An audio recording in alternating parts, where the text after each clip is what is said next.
So Plague Star is coming back. If you don't know what Plague Star is, it is a open world Plains of Eidolon event. It's infestation based. The way this works is you'll talk to Konzu when the event is live, and he can send you out to do the Plague Star bounties.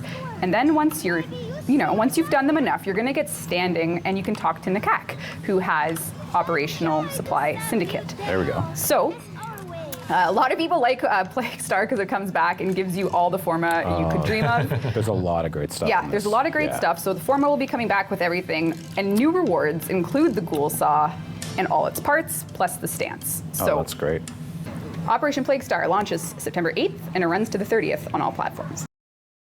Hey guys, Cadus here. So Plague Star is coming September 8th, 2021.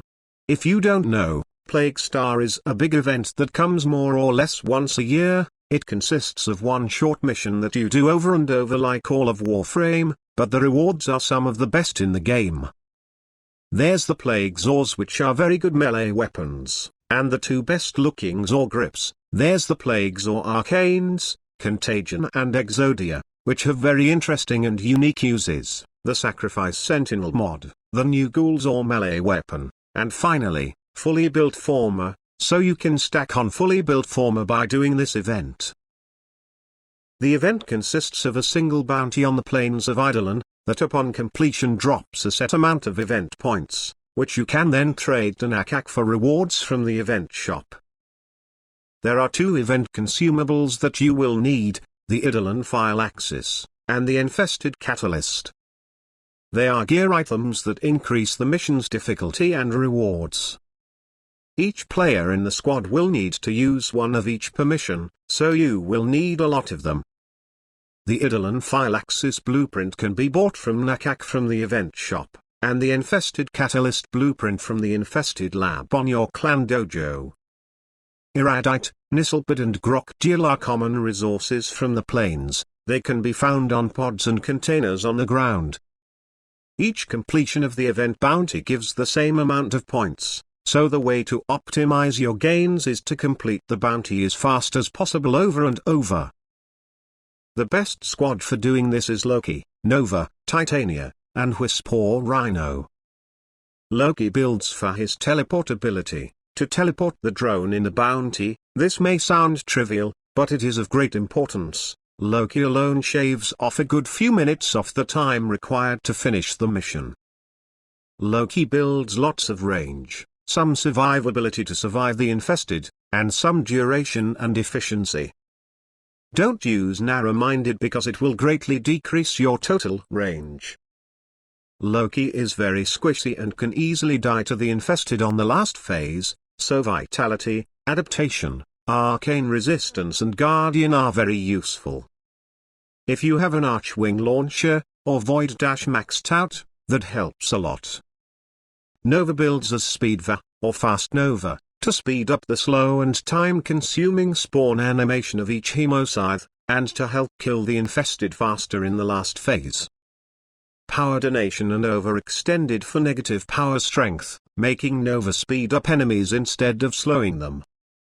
Duration to extend her forerange, and some efficiency. Molecular Fission is very useful for keeping Nova's damage reduction from her one active at all times. Nova can also be used to teleport the drone instead of Loki, but is much harder and unreliable, and I recommend you use Loki instead. Titania's role is to kill the 4 Hemoscythe bosses with her 4 as fast as possible. Lots of efficiency and strength are needed for this. The Augment Razorwing Blitz gives Titania a big fire rate buff when she uses abilities while on her Razorwing mode, but you have to stack it, otherwise it has no effect. Arcane Velocity gives Razorwing a big fire rate buff. Unsure if Arcane Precision works on the Hemoscythe. Hemoscythes are most vulnerable to corrosive damage, and immune to status effects. Galvanized Diffusion could be stacked on normal enemies and used against the Hemoscythe. Anemic Agility could potentially give a huge damage boost to Titania, but her magazine size is very small, and you'll already be stacking it with fire rate buffs, for reasons I will explain in a minute. Rhino or Wisp are used to buff the squad, but more specifically Titania, to kill the Hemocyte bosses faster. The buffers build lots of strength and some duration. Corrosive projection is of great importance for dealing more damage to the Hemocyte bosses, because they are immune to armor reduction from status effects. Adaptation works just as well 2 ranks below max, you don't need to fully max it. Gladiator Resolve can be used as a cheap alternative to adaptation. Knockdown reduction/immunity is very useful, because there is lots of it on the last phase of the mission. Melee weapons with long range like polearms and heavy blades are the best for killing the most infested possible. Dorkram, Scythe, Orthos Prime, Guandao Prime, Gram Prime, Plague Kripath, and Casa War are great options. Primary and secondaries are built specially for the Hemocyte bosses. Because Hemocytes are completely immune to status effects, and they have a special damage cap mechanic, where every shot that deals damage above a certain amount will be significantly reduced by a percentage. This means that weapons with a high damage per shot ratio like snipers and shotguns are significantly weaker against the Hemocytes. And weapons with low damage per shot and high fire rate are the most effective.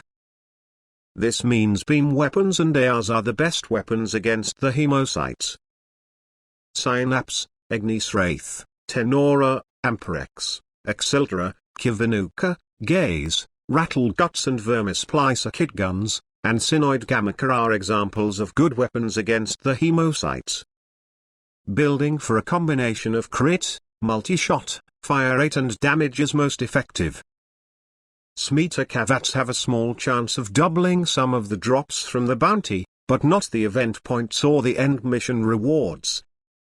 Adaza Kavatsas always provide very consistent crit buffs that can help finish the Hemocyte bosses faster. The Archwing launcher will be very useful for traveling long distances across the plains constantly.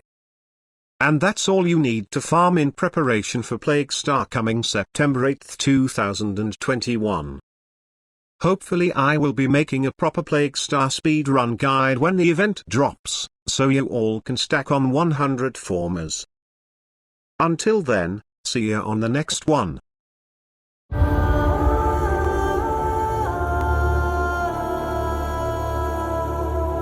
Please subscribe.